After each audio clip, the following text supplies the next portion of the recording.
¿Estamos listos? Buenas noches, licenciado. ¿Cómo están? Buenas noches. Muy bien. Bueno, el día de hoy vamos a trabajar con todo el tema de los contratos atípicos. Si ya todos tienen el material.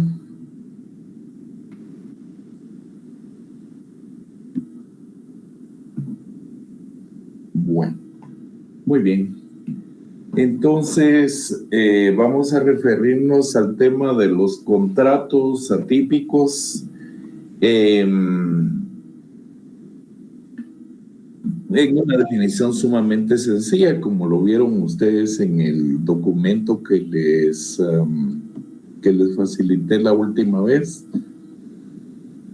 que prácticamente todo contrato atípico es aquel que no se encuentra contemplado dentro de la legislación vigente. Por lo tanto, el mismo, digamos, puede ser llevado a cabo por las partes contratantes, siempre y cuando, pues, por supuesto, no contravenga disposiciones legales, impositivas, imperativas, que puedan, digamos, afectar, digamos, su contenido.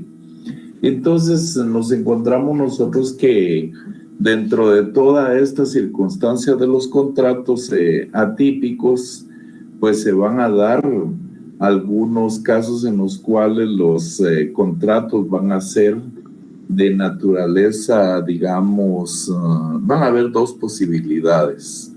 La primera es que el contrato pueda ser, digamos, puro, es decir, que todos sus elementos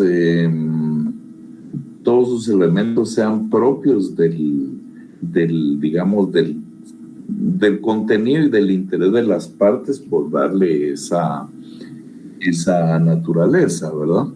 Entonces, en ese sentido, vamos a encontrarnos también que van a encontrar también otros contratos que se llaman mixtos, es decir, aquellos en los cuales las condiciones contractuales puedan ser combinadas.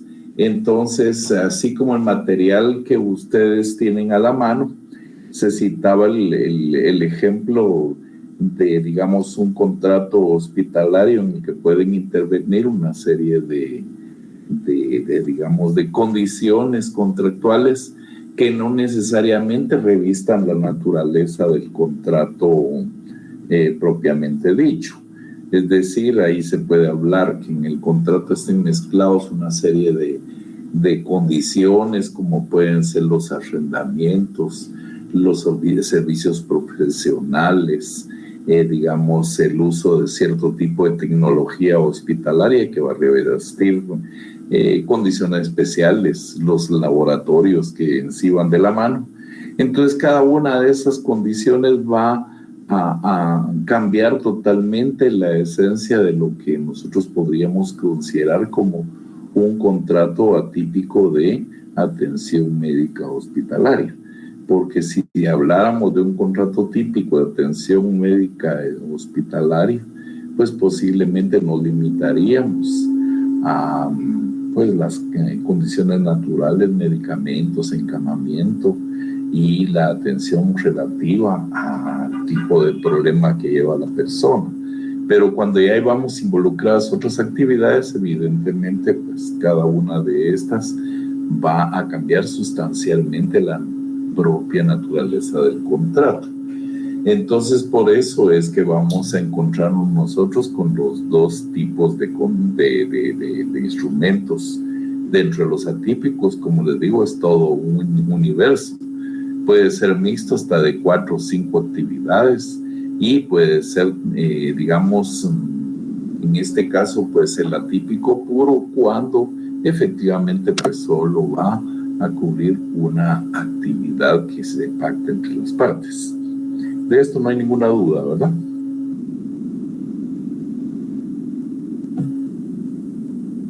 ¿No? Bueno. Por otro lado, vamos a encontrar, digamos que los contratos en general van a tener normas generales, pero en ese sentido, ya cuando estamos entrando a cada uno de ellos, pues efectivamente van a tener una condición que lo va a hacer totalmente diferente a cualquier otro. Por ejemplo, dentro de los casos que se estuvieron viendo, ¿se recuerdan ustedes cuando hablamos del contrato de factoring? No sé si alguno de ustedes me externó alguna duda respecto al mismo. Nos quedamos bien con esto, no hubo ningún problema.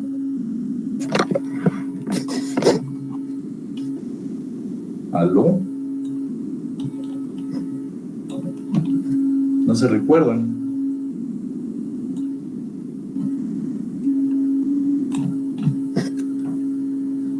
Ninguno me contesta. No, la verdad es que no. Si me lo pudiera repetir o lo pudiera repetir, se lo agradecería mucho. Si es que cuando hablábamos de los servicios de factoring, se recuerdan que era cuando una empresa o un comerciante tenía, digamos, algunos títulos que podían ser cobrables. Y en este caso, pues prácticamente el banco compraba los títulos para poderlos posteriormente cobrar a su vencimiento. ¿Se recuerdan de eso? Pero que lo cobraba con una diferencia y asumía prácticamente los riesgos que se podían suponer de que los deudores cayeran en impago, ¿verdad? ¿No se recuerdan de esto? Pero los títulos solo tendrían que ser algunos o cualquier título, o solo, por ejemplo, de Ventures. No, precisamente hablábamos que los títulos, los debentures que son emitidos por las sociedades con el fin de incrementar su patrimonio o su capital de trabajo, pues son emitidos bajo ciertas condiciones. Lo mismo también van a caer en ese mismo presupuesto también las, digamos, otro tipo de títulos que puedan ser generados, porque los debentures prácticamente, como les digo, la función va a ser de facilitar la obtención de recursos que puedan en un momento determinado servir para los fines de la sociedad.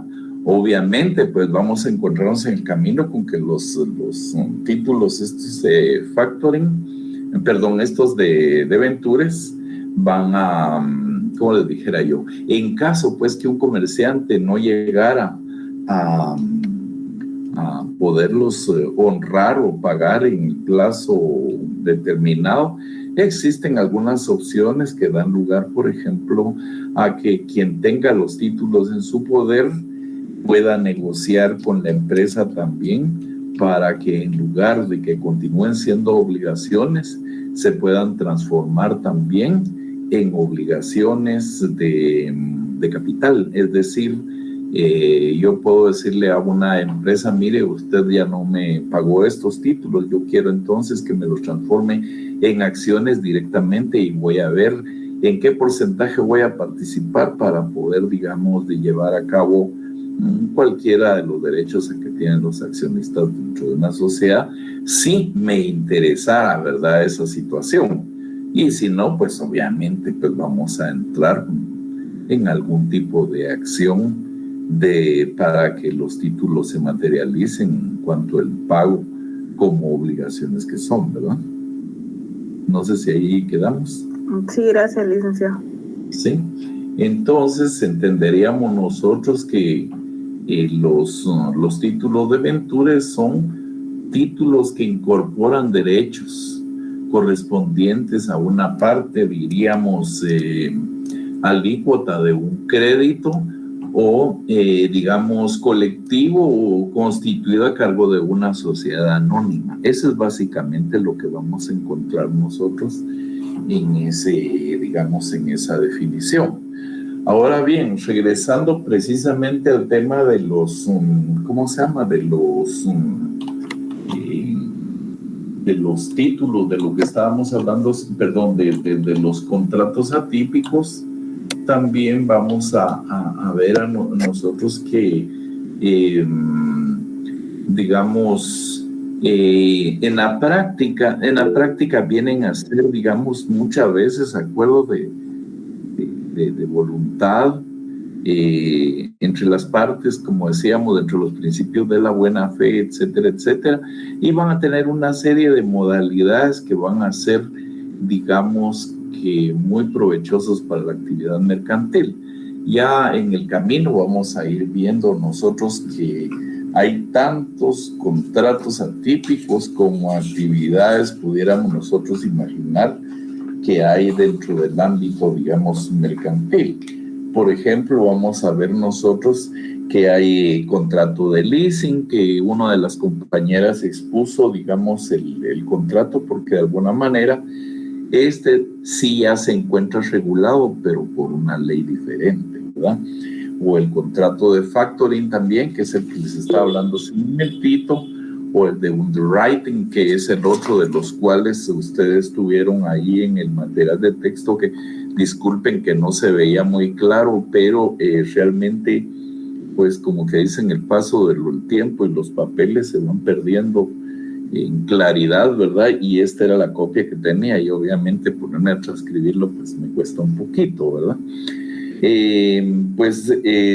Digamos que el contrato de joint venture, que sí es muy conocido, el contrato de concesión comercial, el contrato de tiempo compartido y clubes de campo y el contrato de asistencias administrativas, por decir algo. Hay un montón, ¿verdad? Hay clacking, digamos, hay una, refiriéndonos al contrato de clacking, ¿no? Que le llaman, digamos que vengo yo y soy, por decir, un artista cualquiera, ¿verdad? No sé, Bad Bunny, pues por decir un personaje. Sí, sí.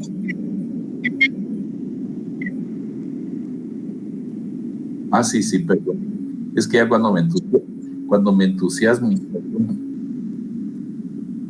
pues les decía, ¿verdad? Que en el caso de algunas actividades precisan tener también un cierto público parcializado para que incline las emociones de los que están presentes, para que puedan de alguna forma pues coadyuvar al éxito o al impulso del artista.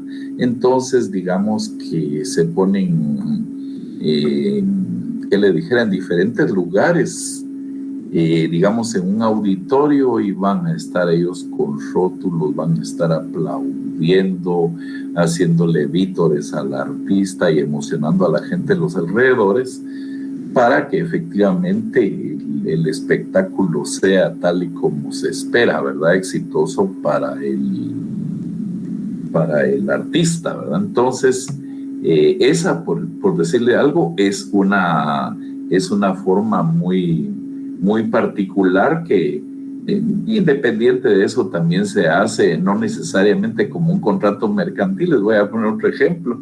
Digamos que vengo yo y estoy presentando alguna propuesta, digamos, en el colegio de abogados, en una asamblea, pero resulta de que no tengo mucha gente que me pueda apoyar. Pero dentro de algunos colegas hay algunos que sí me creen, ¿verdad? Lo que yo estoy proponiendo, y en ese sentido, pues se van a ir a colocar en lugares estratégicos dentro donde está toda la asamblea, los asambleístas. Y en ese momento, pues va cada uno de ellos a, digamos, acuerpar lo que yo estoy proponiendo, de tal manera que ya entre la gente empiezo a crear una incertidumbre, empiezo a crear expectativas o un escenario que me permita que lo que estoy proponiendo va a ser básicamente lo esperado, ¿verdad? Entonces, pues evidentemente cada quien va experimentando estrategias que le van a retribuir un beneficio, como el famoso caso también de lo que mencionábamos del joint venture, ¿verdad? Que digamos va a ser otra forma en que nosotros vamos a digamos, a generar una cuestión de tipo comercial. Pero para no desviarnos, vamos a irnos por cada uno de los contratos, aunque supongo que si algunos ya los leyeron, podemos ir viendo para hacer más viable esto, digamos que discutiendo cada uno con las dudas que puedan irse dando, y de esa manera podemos avanzar bastante mejor. No sé si les parece.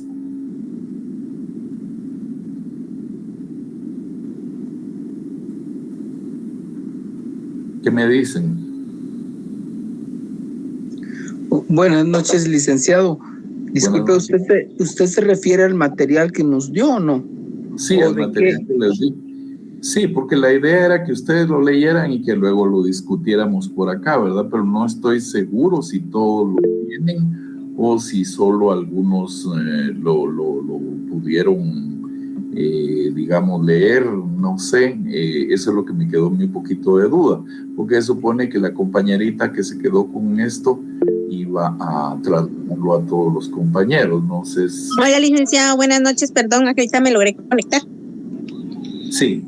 Disculpe, sí, yo estoy transcribiendo el material, pero como le había indicado de que si me dan chancecitos, sí lo lograba transcribir, pero como es bastante material, porque yo estaba intentando escanearlo, pero no se mira bien. Entonces voy a procurar terminarlo en esta semana para poder ya enviárselos a los compañeros. Muy bien. Bueno, yo de todos modos voy a tratar de ver si encuentro una copia más legible, y pues de esa manera podríamos pues también coadyuvar para que lo tengan todos, ¿verdad? Pero realmente pues en ese material van a encontrar ustedes pues cada uno de las características de los contratos atípicos en una forma un poquito más sencilla y tal vez, en mi opinión, un poco mejor expuesta para no generar, digamos, ninguna duda. Entonces, creo que nos tocaba el contrato de leasing, ¿verdad? Que es el que les estaba mencionando hace un momentito, que vamos a encontrarlo, diríamos, en varias modalidades. Vamos a encontrar que, digamos, el primero sería en que no necesariamente interviene, digamos, un banco, sino que va a ser una sociedad. ¿Cómo esencialmente se da el presupuesto del leasing? Bueno, hay un comerciante que necesita, digamos, maquinaria o equipo para sus actividades productivas, pero no tiene los recursos financieros en ese momento, o tiene recursos financieros que no son suficientes para adquirirlo como una compra propiamente, digamos, de a su patrimonio. Entonces va a pactar con otro que compre el equipo o los insumos o los bienes que necesita, y el otro los compra a su nombre a través de un contrato de leasing. ¿Y qué va a hacer entonces el comerciante? Les explicaba yo la vez pasada que este comerciante lo que va a trabajar va a ser en un proceso de pagos mensuales como un concepto de arrendamiento. Y en este contrato, pues evidentemente se puede dar el presupuesto de la opción de compra o no, porque digamos podría suceder que fuera cerrado. Entonces, al término del plazo, simplemente pues el comerciante que lo compró puede tener alguna opción para que este bien, digamos, tenga algún valor de rescate, o simplemente, digamos, con toda la cobertura, digamos, de los arrendamientos que serán en forma mensual, alcance a cubrir el valor total del bien. Entonces, una compañera por ahí, cuando hizo su exposición, pues hacía ver precisamente el tema de que había la posibilidad de que tuviese un valor de adquisición al final del plazo. Entonces, en ese sentido, pues yo les decía a ustedes que aparte de que es una forma de contratación muy sencilla, también logran ciertos beneficios por estrategias de tipo fiscal más que todo, y como les digo, como un facilitador para la obtención de, tecnología o recursos físicos de fabricación, etcétera, etcétera, que necesite una persona, entonces un comerciante, pues. Pero también se da el presupuesto de un contrato de leasing entre una empresa y una persona particular. El caso típico también puede ser relacionado con adquisición de vehículos, que se ha vuelto también una forma muy, muy práctica para algunas personas, porque pueden, digamos, al cabo del tiempo, pues simplemente no tener la opción de compra o simplemente que sea sustituido el bien que les ha sido proporcionado según las condiciones contractuales que han sido pactadas. Porque, como les decía a ustedes, a diferencia de la compraventa en la que existe la condición del pacto de reserva de dominio, pues ahí nos vamos a encontrar nosotros pues que no funciona en esa misma fórmula. ¿Se recuerdan ustedes cuando hablamos de la venta con reserva de pacto de dominio? ¿En qué consistía? O ya no se recuerdan. A ver, cuéntenme. Así hacemos un poco más dinámica la clase.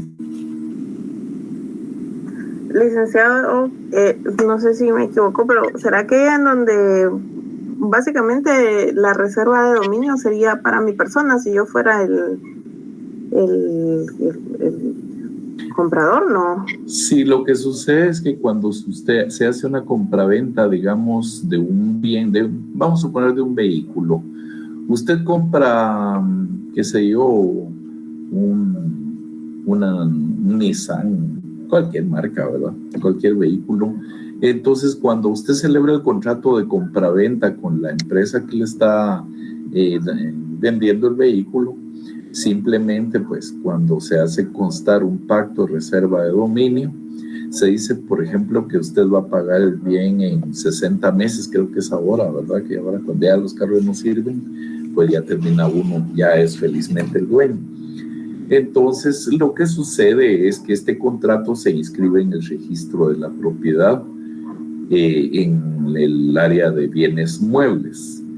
Quiere decir que usted, hasta que termina de pagar el último centavo del valor del vehículo, es legalmente ya el propietario. Con la carta de pago se levanta el gravamen y usted ya es el titular del mismo. Mientras no se levanta el gravamen, ese bien todavía usted no puede disponer para su venta.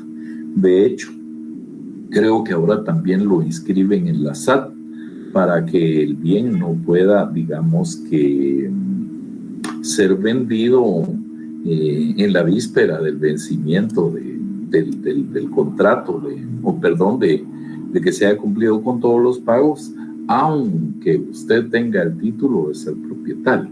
Porque esa clausulita, cualquiera la ley, sabe que hasta que esté levantada, que tenga su carta de pago, la escritura donde dice de cancelación del pacto de reserva de dominio, hasta ese momento usted ya con esos dos documentos sí acredita que ya es propietario, ¿verdad? No sé si aclaré por ahí. Sí, gracias. Muy bien, entonces... Lick, disculpe, aprovechando que usted tocó ese tema. Sí. Eso solo se da en el caso de comprar al crédito. Y póngase al comprar al contado, tengo esa duda, fíjese, licenciado, todos los vehículos que tienen las personas, o sea que tienen que inscribirse en el registro de la propiedad en bienes muebles. No, realmente no. Lo que pasa es que recuérdese usted que, bueno, hace algún tiempo yo les comentaba a ustedes que la SAT realmente vino a Por un lado, a usurpar una función y a quitarle la certeza jurídica del negocio de la compraventa, creando ese registro de títulos de propiedad. Realmente, un bien, en caso de un vehículo, como usted dice, que usted lo compró al contado, es suyo. Evidentemente, pues usted lo va a inscribir en la SAT para efectos tributarios de pagar el impuesto de circulación y todo lo que corresponda. Pero realmente la función registral, no sé de dónde sacaron ellos, que ellos acreditan que quién es propietario y quién no. Antiguamente, pues lo que hacía el notario era que celebraba un contrato de compraventa y con ese contrato de compraventa procedía usted a inscribir su vehículo como a su nombre, no con este documento que es un adefesio jurídico de parte de ellos que le llaman título de propiedad. ¿Y por qué les digo esto? Porque esencialmente un contrato de compra-venta sí va a recoger los elementos esenciales del negocio jurídico. Por ejemplo, la identificación del bien. Por otro lado, lo relacionado con que el bien no tenga vicios ocultos, limitaciones o cualquier otra cuestión que afecten los derechos del que sea comprador en ese momento. Por otro lado, de la aceptación de las partes al negocio en las condiciones en que haya sido pactado, es decir, la forma de pago, el valor propiamente y las características del vehículo. Entonces, prácticamente en el momento en que ustedes compran un vehículo en la forma como se está dando actualmente, pues se queda un poquito complicado el hecho, como les decía a ustedes, de la obligación del vendedor del saneamiento por evicción o vicios ocultos en el negocio. Es decir, usted compra el vehículo, se lo paga la persona y cuando llega a su casa se le queda en el camino porque se fundió o se dañó algún mecanismo del vehículo, ¿verdad? Como tal. El otro no tiene la menor obligación de llegar al punto de decirle no tenga pena, yo le mando a reparar el motor, le mando a arreglar la pieza dañada, etcétera, porque eso no quedó pactado en el título de propiedad, lo cual sí se hace en un contrato de compraventa típico, tal y como los conocemos, ¿no? Esa es no sé si por ahí le contesto su pregunta o no sé si va más para allá. Bien, Lic, muchísimas gracias. Lic, tengo otra duda, disculpe ahí las molestias. Fíjese, Lic, que ese contrato de leasing, yo lo he escuchado, pero póngase cuando alguien alquila terreno, ¿verdad? Y viene la persona y empieza a pagar, ¿verdad?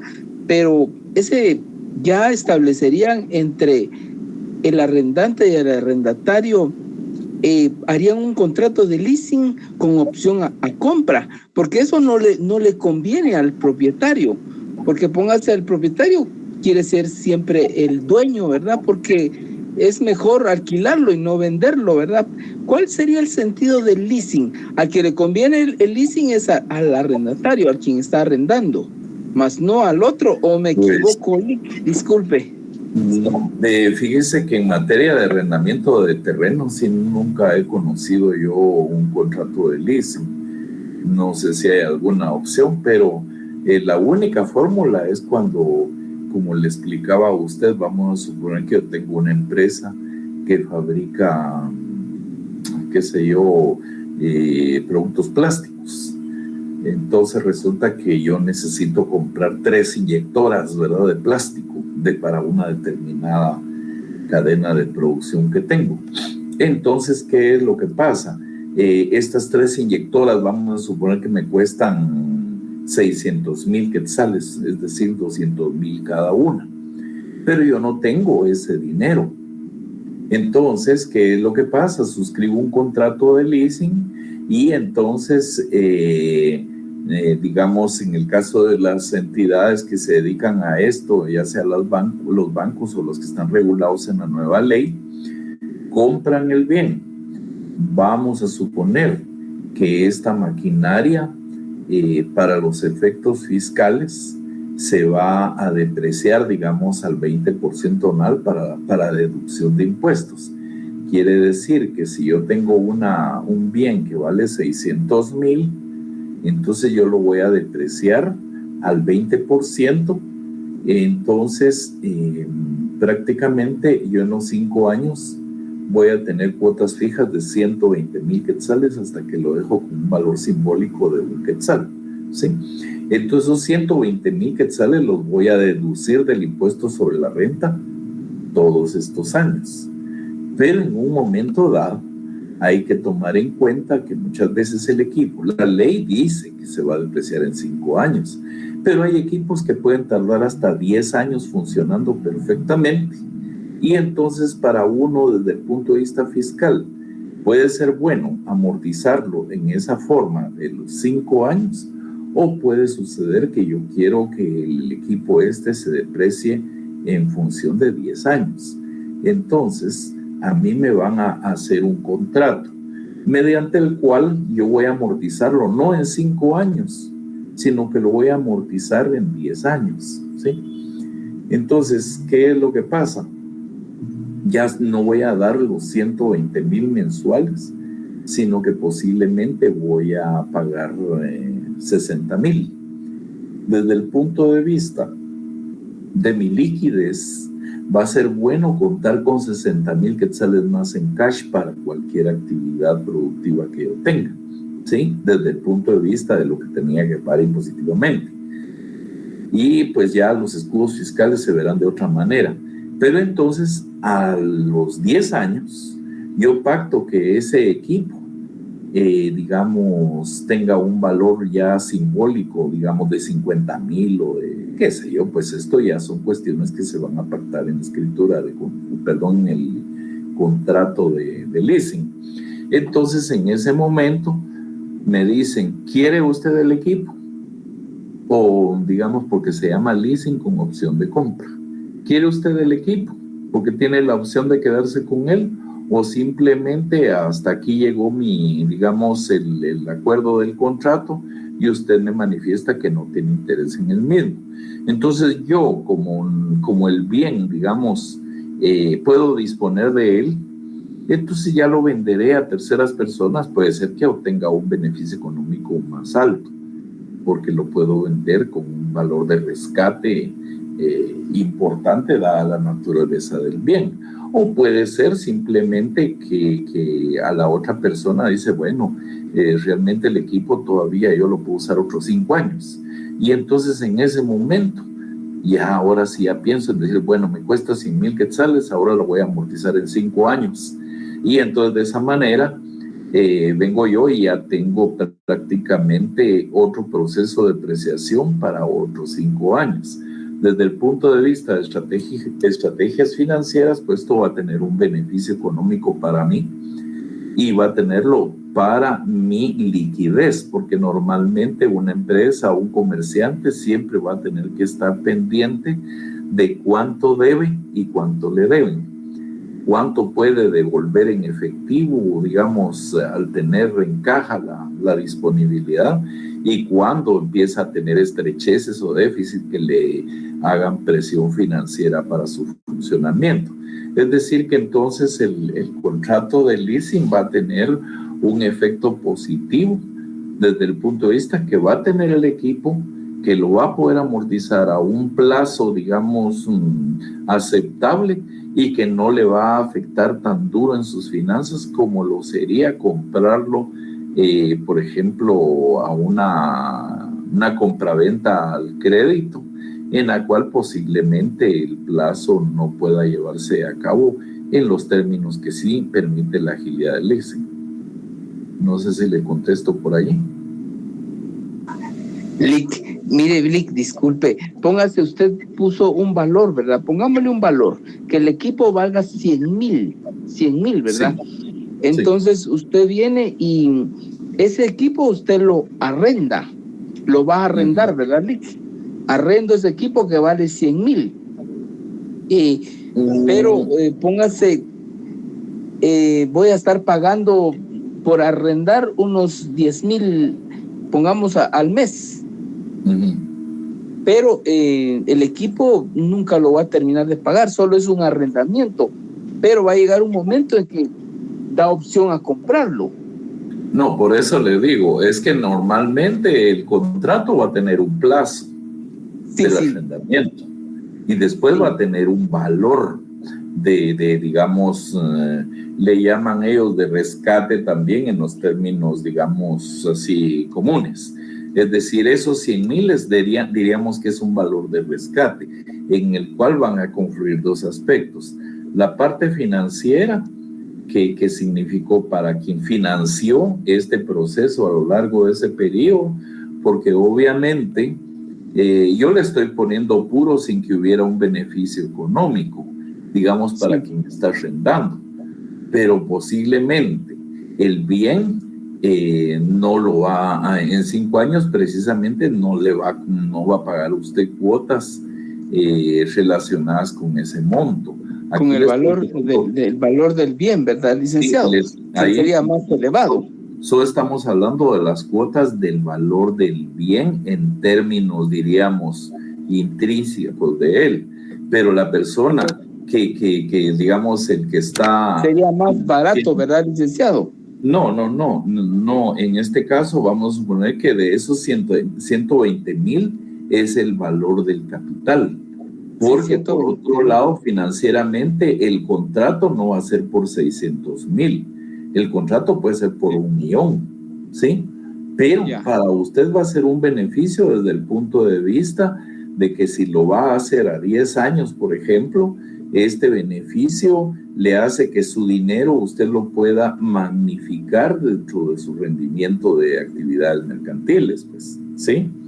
Sí. Es decir, el que le está prestando a usted el dinero no le va a prestar solo el valor propiamente del bien, sino que le va a cobrar. Por eso es que no hemos entrado a ese detalle, porque puede suceder que digamos, hace una proyección financiera donde a usted, en lugar de que le va a costar, digamos, como las casas, normalmente le dicen, mire, un apartamento en 600,000 en la Torre de los Cielos, como se llaman ahora los apartamentos, ¿verdad? Si lo compra usted en obra gris, si lo compra usted en planificación, si lo compra usted ya el apartamento le va a costar 2 millones. Pero en el momento en que usted no tiene ese dinero y que va a ir a un banco a que le financie, ya sea a través de una hipoteca y otra parte de capital que usted va a poner, entonces evidentemente usted va a pagar una tasa de interés junto con la de capital en el plazo que haya sido pactado, ya sea de 20 años, etcétera. Porque les decía, nadie le va a usted a prestar solo por el valor de esto, sino con el beneficio económico que va a llevar consigo la transacción que se haya pactado, ¿sí? Esa es la diferencia. Entonces, en todo negocio vamos a encontrar que va a estar el beneficio, el lucro en cualquier contrato de las modalidades de las que estamos hablando.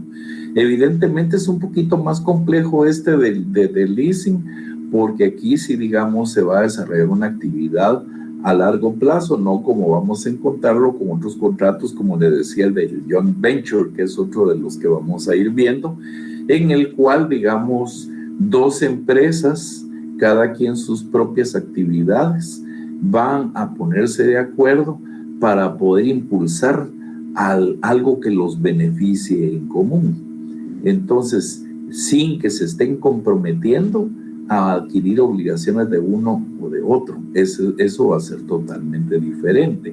Digamos que digamos, el joint venture dice asumimos riesgo los dos empresarios, o 3 o los que hayan, pero el beneficio que vamos a tener cada quien lo va a detectar dependiendo en qué parte es en la que se beneficia del contrato.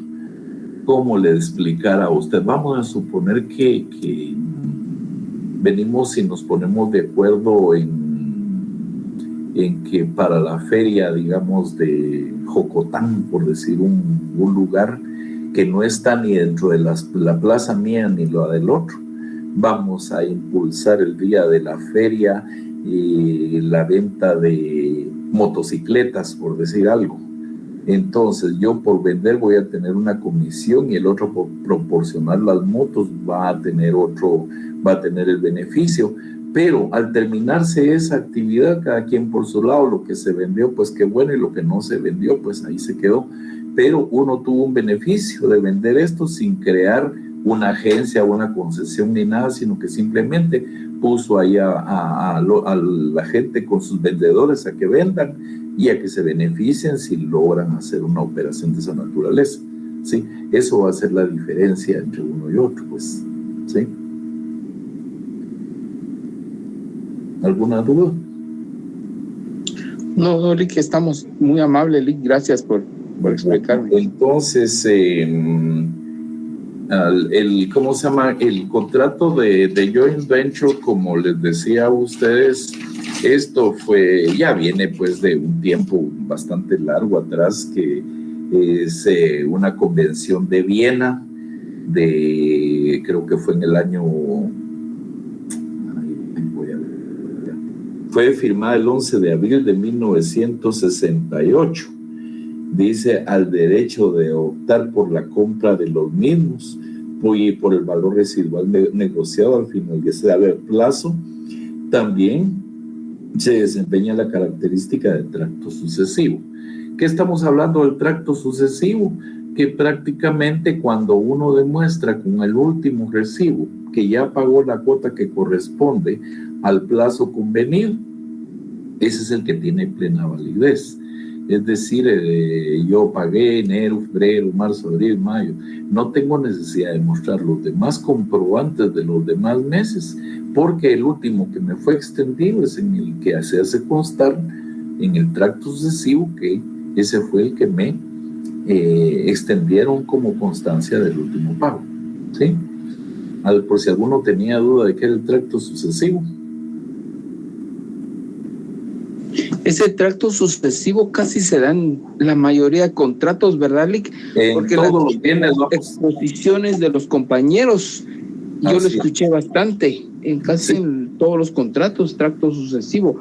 O sea que el último recibo es el que genera la validez. Exacto, es exactamente como cuando están peleando también en los juicios de familia, ¿verdad? Que la señora vaya a llegar ahí a decir que el hombre le debe 15 meses de pensiones y no se las ha cumplido, y llega este señor y demuestra en el juzgado con el último recibo de la última transacción que llevó a cabo, no del último depósito, porque eso no indica precisamente el tracto sucesivo. Lo que indica el tracto sucesivo va a ser el recibo que le extendieron y que corresponde a la última mensualidad que llevó, que hizo efectiva sobre a quien tenga el beneficio de esa obligación, ¿verdad? Entonces, sí, eso yo creo que no hubo ya ninguna duda sobre el tracto sucesivo y quedamos bien claros, ¿verdad? ¿Alguna otra duda de lo que hemos hablado? De mi parte, no, Lick, muchas gracias. Muy bien. Bueno, entonces prácticamente hablamos que el leasing va a desarrollarse en actividades de mediano y largo plazo. A corto plazo no tiene ninguna relevancia porque, como les digo, va de la mano de maximizar los recursos de una persona cuando son limitados y poder obtener, diríamos, el beneficio de contar con lo que le va a hacer productivo y a crecer como comerciante o como productor, como ustedes lo quieran, individualizar según sea el caso. Entonces, la eficiencia y la competitividad van a ser precisamente los aspectos fundamentales que van a justificar la existencia de este tipo de contrato. No sé si haya dudas sobre esto. ¿No? Ok. ¿Sí? No hay duda, gracias. Muy bien. Bueno, prácticamente dentro del leasing les mencionaba a ustedes que existen modalidades, tanto el que es el leasing operativo, como también vamos a encontrarnos con el leasing financiero. Cada uno va a tener su característica, digamos, en las cuales en la primera, el propietario o fabricante va a ser el que, digamos, o proveedor de un bien, va a usarlo en una actividad económica y esta se la va a dar a otra persona que es el que se va a tener, digamos, el uso en una determinada actividad. Y, digamos, en el caso del locador o fabricante de los bienes, porque no necesariamente va a ser un tercero, puede ser un directo fabricante. Entonces, ellos van a buscar un beneficio económico a través de precisamente de colocar un bien, un suministro, tecnología, etcétera, a una persona, ¿verdad? Va a tener un beneficio económico. No solo, digamos, miren, atender aspectos relacionados con el leasing en función, aquí tendremos que hablar un poquito de teoría económica, va a estar en función de una serie de factores. En primer lugar, existen aspectos relacionados, en primer lugar, lo que les decía a ustedes, lo fiscal.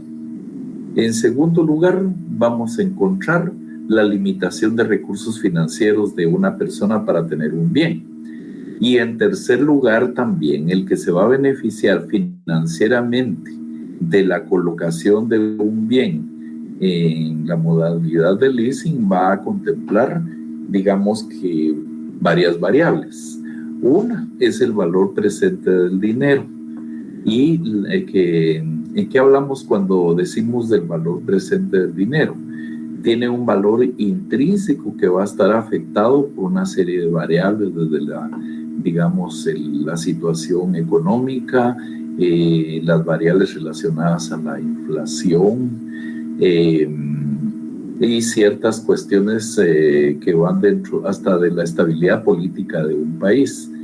Entonces, ese valor intrínseco del dinero va a sufrir, digamos, una serie de efectos en función de los ciclos económicos. Primero, vamos a ver que si usted coloca 100 quetzales de hoy, digamos en enero, y espera un beneficio, digamos, del 6%, como ofrecen ahorita los bancos en las cuentas de ahorro, a fin de año, usted va a tener por los 100 quetzales, va a tener 6 quetzales de beneficio económico, ¿sí?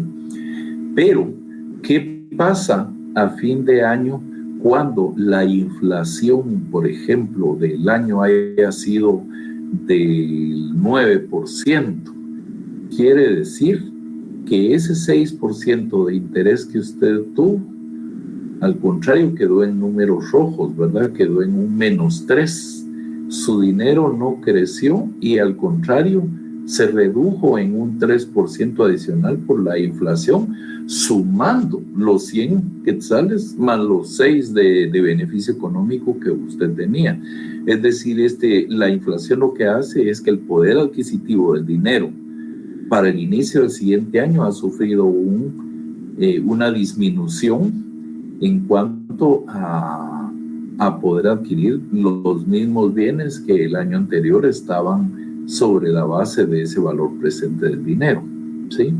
Entonces, normalmente, siempre el banco, digamos, los bancos y las empresas tienen un análisis de riesgo de inversión, porque van a estar sujetos a determinados efectos en función de la economía de cada uno. Por lo tanto, ustedes van a encontrar que hay muchas variaciones que van a incidir en que, digamos, o conserven ustedes el valor de su dinero o que ustedes vayan teniendo retrocesos en lugar de crecimientos económicos. Esos son los riesgos a los que se somete todo dinero que no está amparado, diríamos, con inversiones consistentes.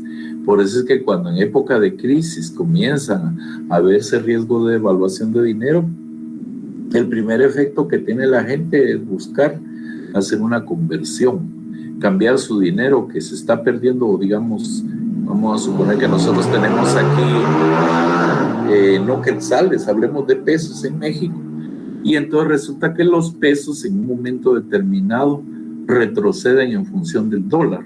Es decir, hoy estaba creo que a 19 pesos por dólar, y puede ser que pasado mañana, si las elecciones de Estados Unidos inciden en economía, ya sea en la bolsa, van a generar presión. Posiblemente si queda el señor Biden, tal vez pueda mantenerse el tipo de cambio estable al 19. Pero si en un momento dado el riesgo es que el señor Trump quede de presidente, con las políticas financieras, de él, que está hablando ahora, su dicho MAGA que le llaman, que es, dice Make America Great Again, hagamos nuevamente grande a Estados Unidos. Vamos a encontrarnos nosotros con que posiblemente va a empezar una política de imponer aranceles a México o cualquier otro tipo de medios de presión, y entonces posiblemente las exportaciones de México con los aranceles y todo decrezcan hacia Estados Unidos. Entonces, al hacer un análisis, digamos, entre la balanza de pagos que se pueda volver negativa para México, es decir, que tenga más importaciones que exportaciones, en ese momento el peso va a sentir una presión, y es posible que no solo las políticas de restricción arancelaria y todo lo demás que viene de la mano, pues van a crear una depresión económica y una inflación. Como consecuencia de eso, es posible que el peso pueda depreciarse más en lugar de ser una moneda fuerte, y que estén hablando de 24 hasta 30 pesos por dólar, que podría suceder, pero que no se conoce en este plano.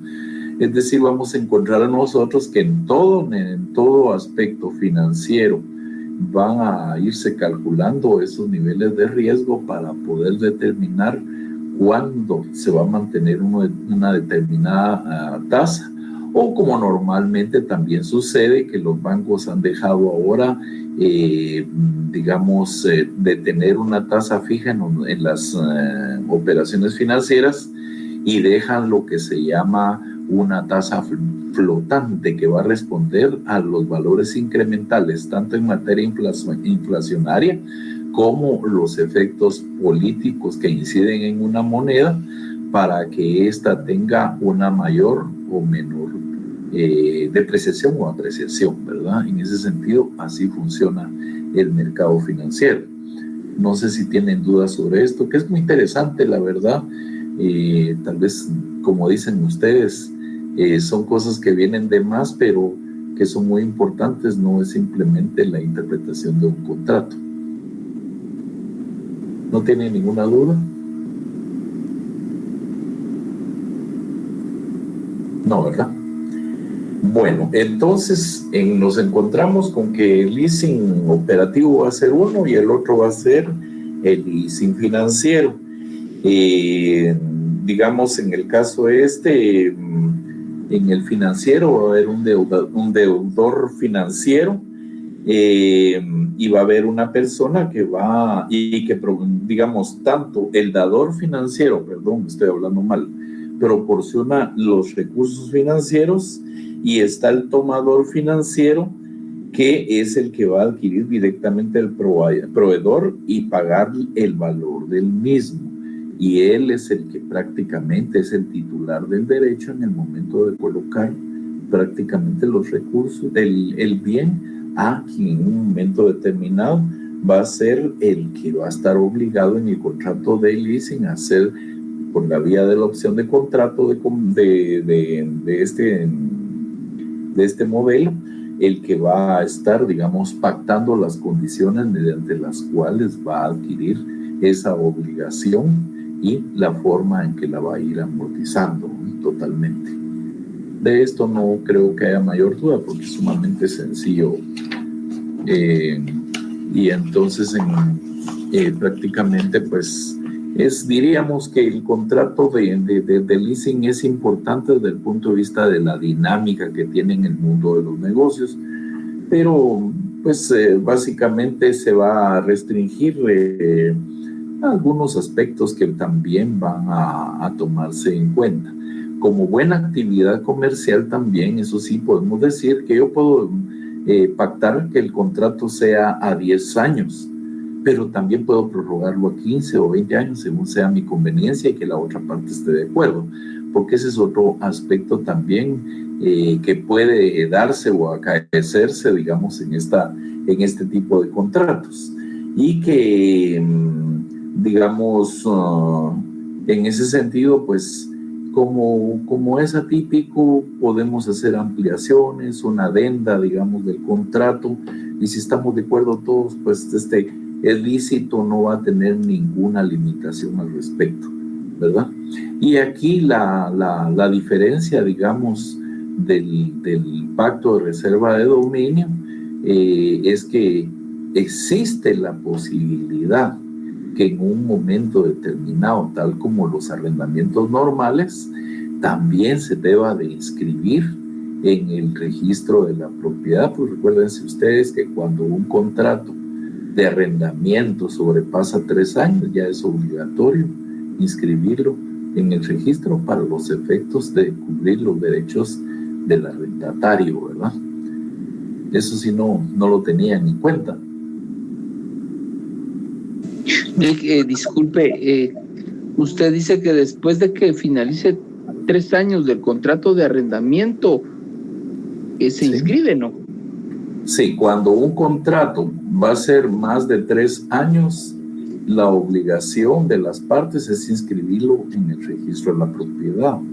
¿Por qué? Porque este es un derecho real que se está dando ya prácticamente sobre el digamos, el caso de los inmuebles.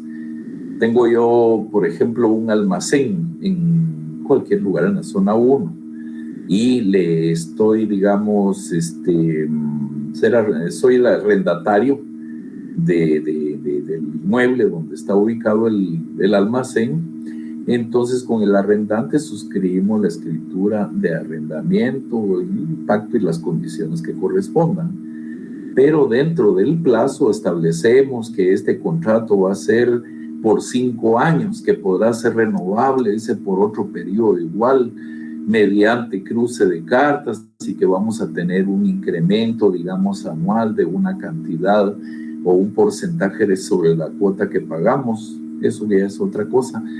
Pero se da el presupuesto de que durante estos 5 años, si yo cumplo con las condiciones, es decir, de pagar las cuotas que han sido pactadas, este señor no puede disponer del inmueble desde el punto de vista de dar por terminado el contrato. En todo caso, si lo quiere vender, va a hacer constar a quien lo compre que sobre el inmueble pesa un contrato de arrendamiento que está por tantos años pactado con el señor fulano de tal. Y en esa escritura el otro señor, digamos el comprador, va a decir sí, estoy de acuerdo con que el arrendamiento en el momento en que lo venda, prácticamente pues el inmueble continúa en las mismas condiciones, con la única diferencia que a partir del momento en que yo soy el propietario, me va a pagar a mí. Esto podría suceder que va a dar lugar a algún cruce de cartas, un aviso que le va a dar, digamos, el arrendante al arrendatario sobre esta situación. Pero en cuanto a los derechos de estar en posesión del inmueble durante ese plazo, no va a variar. Eso sí, al finalizar los 5 años, la otra parte va a poder decir, bueno, hasta aquí quedamos, hasta aquí se termina el contrato, no quiero prorrogarlo, ¿verdad? Le avisa con un tiempo para que se retire y ahí queda la situación. Ahora, si él quiere seguirlo prorrogando en los términos de ese contrato, pues seguirá en la misma manera. Esa es la situación, ¿sí? Por eso es que se tiene que inscribir porque en el momento en que llega la nueva escritura o que se quisiera, diríamos, vender sin esa condición, el registro lo que hace es suspender la inscripción de esta nueva inscripción, precisamente porque subsiste el contrato de arrendamiento y no ha sido ni rescindido, ni ha sido modificado, ni existe ninguna condición que haga o ponga en riesgo los derechos del arrendatario. Por eso es que precisamente se exige que esto se maneje de esa manera. No es más que una garantía del arrendatario para protegerlo. Eso solo es cuando es de 3 años. Si es menos de 3 años, no está cuando es menos de protegido. 3 años, pues obviamente casi todo mundo acostumbra a llevar a cabo contratos por 1 año, prorrogables por otro nuevo año si las partes se ponen de acuerdo, y de plazo forzoso, le dicen, ¿verdad? Si el arrendatario se quiere retirar antes, va a tener que cumplir con el pago total del plazo por el cual fue pactado. Si vengo yo y digo en septiembre ya no quiero continuar, aunque lo había hablado para diciembre, pero cuando lo pacto como un plazo forzoso, tengo que pagar los meses que yo ya no voy a utilizar. Esa es la diferencia. Ahora, si ustedes lo quieren rescindir de una manera voluntaria para las partes, pues ya es cuestión diferente, ¿verdad? Porque precisamente cuando se incluye la cláusula de plazo forzoso, se va a dar la obligación del arrendatario de pagar y se tiene que hacer constar.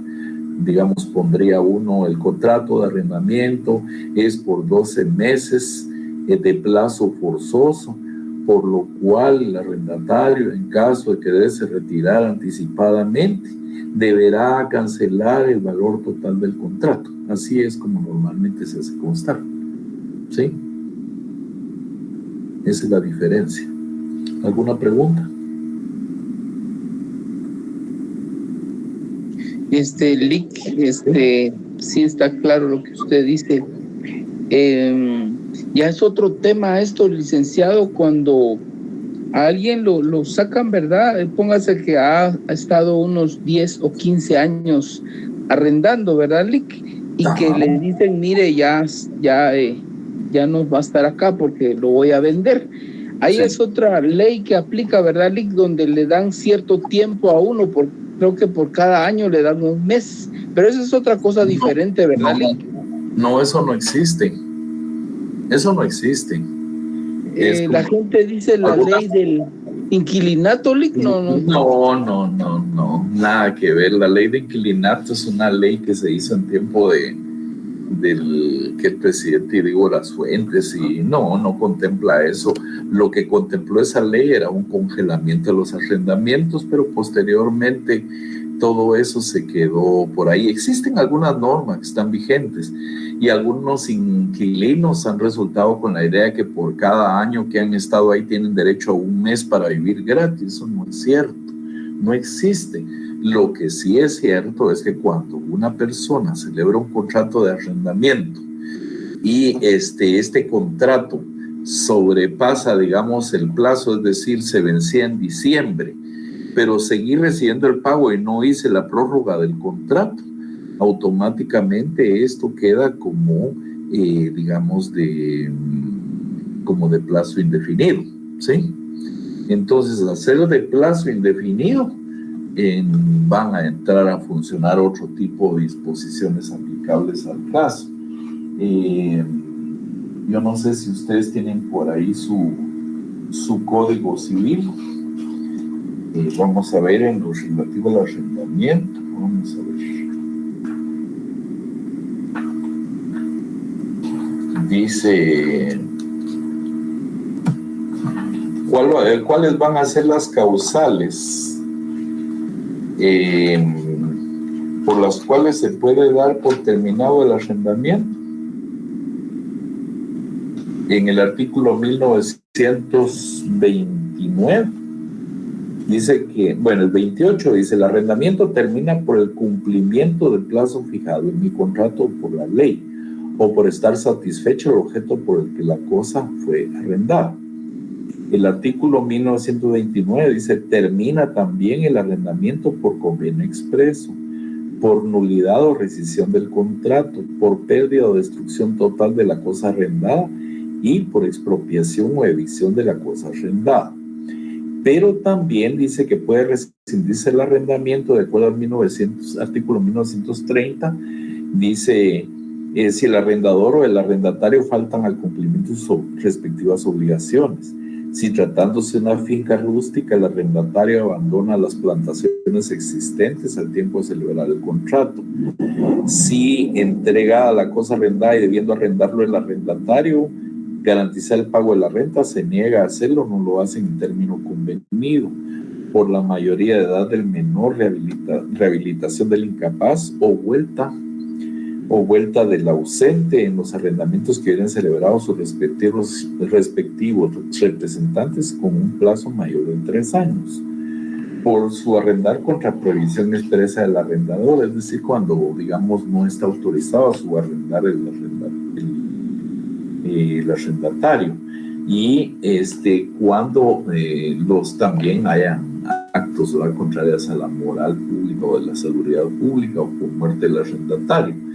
Y también dentro de los otros presupuestos que también se van a dar es cuando el arrendador, en este caso, quisiera, digamos, volver a utilizar su propiedad como fines de vivienda, ¿verdad? Es decir, que no tiene otro bien y lo demuestra, pero esto sería prácticamente en un juicio. Entonces, ya en el juicio, pues van a tener que hacerse valer las condiciones, siempre y cuando también van a darse los plazos para que la persona se retire. Pero les he de decir que en los juicios muchas veces el arrendante se va a encontrar con algunas limitaciones, por ejemplo, que no es por el hecho, si no es específicamente porque haya incumplido el pago de las cuotas o porque él se ve en la necesidad de utilizarlo nuevamente como vivienda y que lo tiene que demostrar de otra manera, prácticamente se vuelve bastante difícil sacar a un arrendatario de algún inmueble si no se van a dar esos presupuestos, ¿verdad? Entonces, sí, algunos dicen, mire, con un abogado que trate de hacer esto, digamos, largo, pues mire, no tenga pena, yo le garantizo que se va a quedar 2 o 3 años ahí mientras el juicio camina y vamos a apelar y nos vamos a hacer esto y vamos a lo otro, ¿verdad? Y es precisamente porque muchas veces lo que está en blanco y negro es lo que va a ser su valor, o algunos aspectos como el que le estoy contando, ¿verdad? De que el inmueble pues tenga una razón de que el dueño ya no lo quiera dar en arrendamiento válida y que el juez le interprete como tal, ¿sí? No sé si ya queda Lick, bien interesante todo esto, Lick, porque se da en la vida real. Fíjese, Lick, fíjese que hay un caso, licenciado, bien polémico, ¿verdad? Ajá. Póngase, existe una pareja, ¿verdad, licenciado? Que son casados, pero se dejaron. Y vino la otra pareja y pues él tomó a otra mujer, se puede decir. Pero la esposa original pasó el bien a su nombre, ¿verdad, licenciado? Ajá. Y tiene las escrituras y todo. Sí. Pero el señor dice que el bien es de los dos, pero él no pasó, póngase, pensión alimenticia. Entonces ahora él está detenido, ¿verdad, licenciado? Ajá, por negación de alimentos. Exacto, pero su esposa no se quiere salir del bien, ¿verdad? Y le están diciendo que se vaya, ¿verdad? Y pues no sé si ahí tiene que intervenir, ¿quién tiene que intervenir, Lick, para que ella pueda abandonar el bien? Pero el bien supuestamente a nombre de ella está, me dice usted. Está a nombre de la esposa, la primera esposa. Por eso, sí. Sí. Es que ¿sabe qué es lo que pasa? Mire, cuando usted adquiere bienes dentro del matrimonio en el régimen de gananciales, aunque la casa usted la haya comprado a su nombre, su esposa tiene derecho al 50%. Entonces, lo que hacen algunas señoras es que cuando el señor, como dicen, ya anda con una patita más larga que la otra, entonces pueden ellos asesorarse de un abogado y con una certificación de matrimonio en la que se hace constar que está en el régimen de gananciales, inscribe a su nombre el 50% del bien, aunque estuviera a nombre de él. Y en el caso de la persona que usted me indica, si ella es la que aparece como propietaria del bien y fue adquirida dentro de ese régimen, ella lo más que puede optar es al 50% de ese inmueble, no más allá de eso. Siempre y cuando el bien haya sido adquirido mediante una condición de compraventa, porque si en el caso de la señora el bien lo tiene a su nombre porque se lo donó su familia o porque lo obtuvo mediante, digamos, un sucesorio testamentario hereditario o un, digamos, intestado que se ha llevado, ya le correspondió el bien, él ahí no tiene ningún derecho sobre esa propiedad. Esa es la diferencia. Entonces, salvo que lo hayan comprado en forma conjunta o dentro del matrimonio, ahí sí tiene derecho él al 50%, lo contrario no tiene derecho absolutamente a nada. Muy bien, Lic, muchas gracias, muy amable, interesante todo.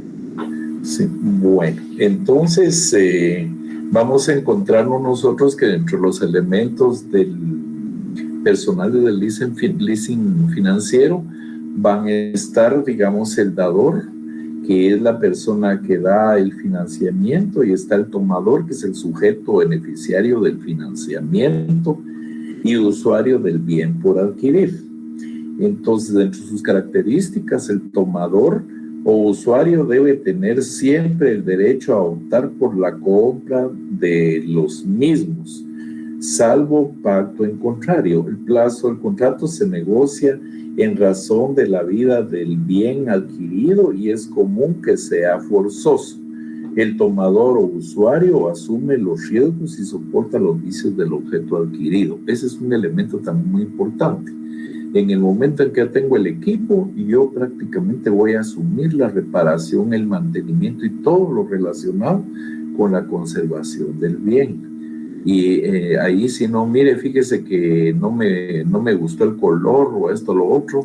Estas son cosas que desde el momento en que yo quiero tal equipo de tales condiciones, esto va a ser precisamente lo que va a tomarse en cuenta dentro del contrato, ¿verdad? Entonces, aquí está bien claro que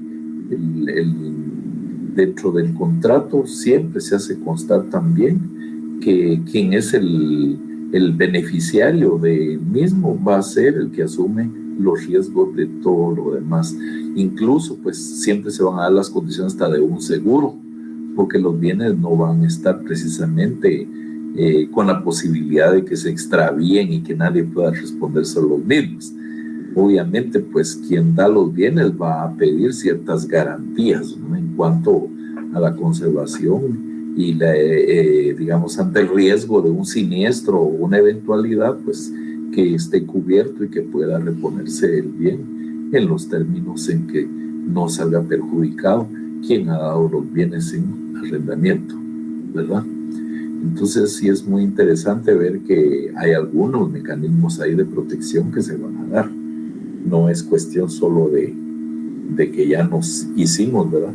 Y luego vamos a encontrar también que hay elementos reales del leasing financiero, como lo son la cantidad financiada o el monto del financiamiento. Porque la cantidad financiada, como les dije, va a estar compuesta tanto del valor del bien como del lucro financiero o los intereses que va a obtener la parte esta que dijimos que era el dador, porque nadie va a dar absolutamente nada sin un beneficio económico. Todos los contratos se presume que van a tener un lucro, ¿verdad? En el ámbito mercantil, ya sean típicos o atípicos, siempre va a haber lucro. Nunca vamos a encontrar nosotros una figura en la cual vaya a retroceder un beneficio económico, entonces ya no sería un contrato mercantil, ¿verdad? Eso sí es bien claro y no, de eso sí no nos podemos sustraer, ¿verdad? ¿Alguna pregunta? ¿No? Entre las cláusulas de este contrato de leasing, sí, como usted bien lo dijo, un siniestro, póngase que se queme el equipo, ya sería adicional adquirir un seguro, ¿verdad? Sí, es una de las condiciones que se van a dar dentro del contrato. Sí, es que fíjese, Lick, que cuando se adquiere un vehículo, ¿verdad? Al crédito, obligatoriamente le hacen ahí sí comprar el seguro, porque sí, no quieren riesgos, ¿verdad, Lick? Y ya que el seguro, o sea que hay que pagar un seguro, sí o sí, sí, porque sí, cualquier cosa, pues ya el seguro responde, ¿verdad, Lick? Y nadie quiere perder en ese caso. Así es, así es. Eso va a ser siempre, los riesgos siempre van a ser calculados, van a ser medidos y van a ser pactados en función de los bienes. Ahora sí tenemos que estar conscientes que como todo sucede con los seguros, tiene que ser uno muy taxativo en cuanto al monto del bien, porque muchas veces dicen, mire, ya el equipo ya tenía menos vida, porque ya tenía, digamos, 4 años y eran 5 los pactados, por decir un número, ¿verdad? Entonces le vamos a pagar el valor que restaba de esto más lo que estaba pactado del monto, ¿verdad? Entonces, pues a veces son algunos vericuetos de las aseguradoras que muchas veces usted evalúa paga un seguro sobre la base de que su carro vale 100,000 quetzales, pero el día que tiene un evento de destrucción total, ellos le dicen que le pagan solo 50,000 o 60,000, porque ese es el valor de mercado, digamos, del bien. Pero eso se lo dicen en el momento de pagarle, pero no se lo dicen en el momento en que usted está pagando las primas mensuales o anuales, va a ser como lo haya pactado, del bien precisamente que usted quiere garantizarse como su vehículo. Entonces, esas son muchas de las discusiones. Y ahora, pues, en el ámbito ya de los negocios de de las aseguradoras, a veces tal vez el vehículo sí es reparable, pero ellos lo quieren declarar como destrucción total para podérselo pagar a usted a un valor bajo comercialmente hablando, y luego pues usted se encuentra con que todos estos vehículos, al pasar a nombre de ellos, resulta que los venden en subastas y obtienen valores, digamos, más importantes que en función de lo que le están pagando a usted también. Es decir, ganan por dos lados, aunque esta es una práctica, diríamos, un poco deshonesta de parte de los señores digamos, de las aseguradoras o las afianzadoras que se dedican a este tipo de negocio. Eso es puro negocio redondo, ¿verdad, Lick? Porque hay veces que usted ni usa el seguro, pero lo está pagando. Sí, porque normalmente lo que vamos a encontrar nosotros es con que siempre va a haber la letra pequeñita, ¿verdad? Que ninguno lee, y que por ahí es donde vamos a encontrarnos con algún tipo de novedad, ¿verdad? No sé si los demás compañeros tienen alguna pregunta.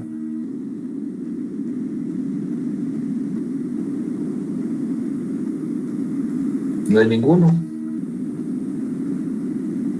¿Quedamos bien claros con el contrato entonces de leasing? Sí, Lick. Muy bien. Bueno, entonces vamos a dar por terminado el día de hoy, porque está un poquito largo, y esto ya no me alcanza a cubrirlo en estos 8 minutos que tengo pendientes. Así que lo vamos a ver el próximo jueves. Vamos a esperar que ya tengan ustedes todo lo del documento. De hecho, yo voy a ver si puedo hacerles llegar una copia un poquito más clara para que puedan darle lectura. Mañana, primero Dios, creo que lo puedo ver cómo lo mando, y lo tienen ustedes ya en sus manos y podamos discutirlo un poquito mejor. Entonces, para la próxima clase, pues vamos a tratar de avanzar, Me gustaría más entrar en preguntas y respuestas y aclaraciones para que avancemos un poquito, porque según estaba viendo, hay también ya poco tiempo para que nos embarquemos en el examen final, y es muy importante que podamos terminar lo más posible de este curso, que hemos tenido demasiadas interrupciones con los asuetos, los periodos de exámenes, etcétera, ¿verdad?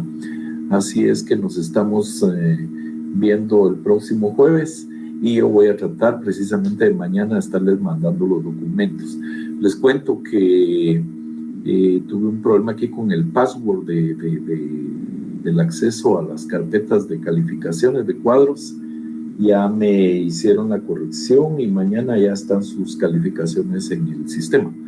Así es que estamos prácticamente mañana día de, ya van a saber ustedes cómo están, si van a necesitar esforzarse bastante para el examen final, o nos estamos viendo con que todos van a hayan aprovechado el periodo de exámenes de una forma como lo estuvimos trabajando. Así que les deseo buena noche y nos estamos viendo el próximo jueves. Gracias, licenciado, por la cátedra, muy amable. Feliz noche. Pues buena noche.